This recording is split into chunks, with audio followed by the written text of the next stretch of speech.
আল্লাহ পাক রব্বুল আলামিন বলে, আমি আল্লাহ দুনিয়াতে জীবন সৃষ্টি করেছি, মৃত্যু সৃষ্টি করেছি। দুনিয়াতে মানুষকে পাঠাবো জীবন দিয়ে, দুনিয়া থেকে আবার তাকে মৃত্যুর মাধ্যমে নিয়ে নেওয়া হবে।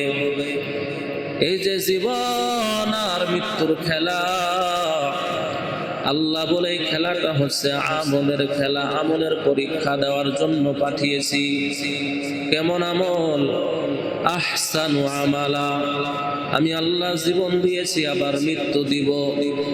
এই জীবন মৃত্যুর মাঝখানে অল্প সময়ে আমি আল্লাহ দেখব আহসানু আমালা, কারা ভালো আমল করে, কারা খারাপ আমল করে।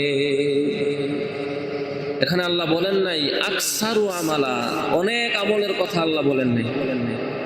আল্লাহ বলছেন আহসানু আমালা, অল্প আমল, তবে আমলটা বড় ভালো। আল্লাহ পাক রব্বুল আলামিন প্রত্যেকটি মুমিনের পরীক্ষা নেবেন।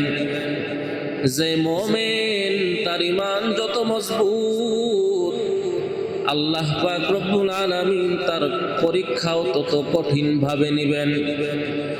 এজন্য আমরা ইতিহাস শুনেছি, নবীদের ঈমান বড় মজবুত, কিন্তু আল্লাহ পাক রব্বুল আলামিন প্রত্যেকটি নবীকে পরীক্ষা করেছেন। এমন কঠিন পরীক্ষা, আপনাকে আমাকে যদি সেই পরীক্ষা দেওয়া হতো আমরা পাস করতে পারতাম না। আল্লাহ পাক রব্বুল আলামিন হযরত ইব্রাহিম আলাইহিস সালামকে কেমন পরীক্ষা করেছেন। আল্লাহ পাক রব্বুল আলামিন ইব্রাহিম নবীকে খলিল বানিয়েছেন, বন্ধু বানিয়েছেন। আকে লুৎফে খেসেরা ইজহারে কর, বা খলিল আসনারেরা গুলজারে কর। আল্লাহ পাক রব্বুল আলামিন ইব্রাহিম নবীকে খলিলুল্লাহ বানিয়েছেন, আল্লাহর বন্ধু বানিয়েছেন। এমনি এমনি আল্লাহর বন্ধু বানান নাই, ইব্রাহিম নবীকে কম পরীক্ষা করা হয় নাই। ইব্রাহিম নবী জন্মের আগে তার পরীক্ষা শুরু হয়েছে, নমরুদ দুনিয়াতে আসতে দিবে না।